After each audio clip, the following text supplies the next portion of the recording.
You said you had some archaeological information that you wanted to give us. Yes, thank you.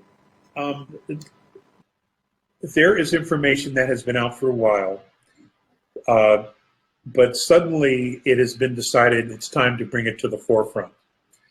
And I believe that their intention for bringing it to the forefront is not only to confuse everyone, but to also distract. Because many people are stepping away from the media. They realize what a circus it is and what a snow job it is. So now they're going to try different tact. And almost everyone is interested in history, okay? Especially this kind of history about the Earth. There are hundreds and hundreds and hundreds of miles of underground tunnels underneath the Saudi desert, okay, that they go back thousands and thousands of years. And no one's really clear about who built them. There are the ruins of a huge structure that was built by giants. They know this in Death Valley in California, okay, that now they're starting to talk about again. Underneath Los Angeles, there are 25 to 30 miles of underground tunnels that according to the Chumash Indians legends, where the lizard people used to live. Okay, isn't that interesting? In the Grand Canyon of the United States, if you've paid attention to anything there about the Egyptian structures that they have found and statues, and the cave where they found the mummies and all kinds of artifacts that are now buried in the Smithsonian, how in the world did they get there? There are divers now, professional and amateur archaeologists going all over the Grand Canyon. Well, they have found tunnels underneath the water, and you can only get to them from underneath the water, where when they come up, they're in these huge caverns, and inside these caverns are ancient Egyptian hieroglyphics that are written in an Egyptian language that's been extinct for 3,000 years. Now, what's interesting about that story, okay, that's relatively new information, is that what were they doing here? In the book America BC by Barry Fell, the late Barry Fell, he chronicles Egyptian hieroglyphics and things of that nature all over the East Coast of the United States. So what's interesting about that is in Los Lunas, New Mexico, there are the ruins of what looks like a temple or an altar.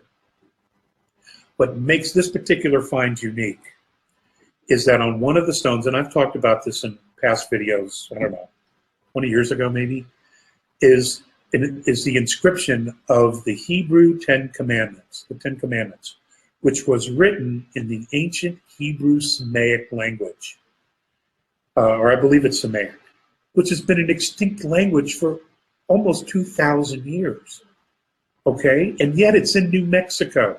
So it could be the Egyptians were here and they landed on the East Coast or somehow got there, or maybe they were in Central America and then they came up here and they walked with their Hebrew slaves, and it could be that they camped in this particular area in Los Lunas, New Mexico, what is called now, and they left some part of their story behind in the Ten Commandments, and then they moved forward into the Grand Canyon. Now, it has always been believed, if you were to take Budge's books regarding the Book of the Dead and just throw them away, okay?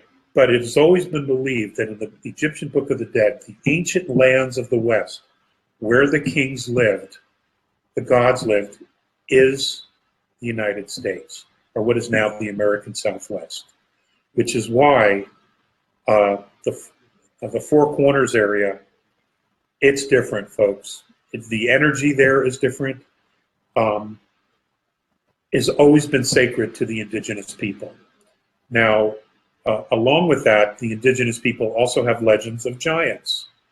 And there are some interesting archaeological finds now where they're finding tombs of giants that have been buried 12, 15, 18 feet. There's one that apparently was discovered where the skeletons are 30 feet tall, okay? Jerry Wills, if I remember correctly, in the 2000s, had found some sarcophaguses or some caves that had the bones and bodies of giants in them. You know, and this is all going to be coming to the forefront here. And I think part of the story will be because of distraction, but I also think that it's important to note that we have had an amazing history, okay? We are not this chemical pool of chemicals that was an accident. That is such a crock of shit. Okay, it just is. We are genetic royalty.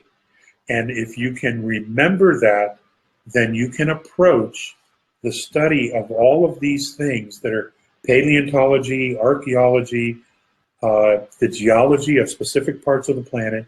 You can approach it from that perspective, because now what you're doing from that perspective is you are discovering lineage.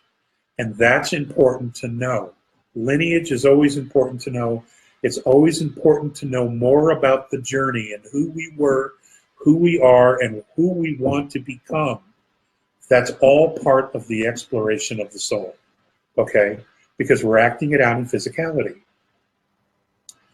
It's fascinating, okay? It's fascinating. And I'm telling you, if they were teaching some of this stuff in schools, you know, kids wouldn't be brain dead today. You know, they would have some genuine interest, you know, in school. But, you know, they don't teach this stuff. They want these kids to be robots. Just robots, you know. And that doesn't work for any of us, obviously. Okay.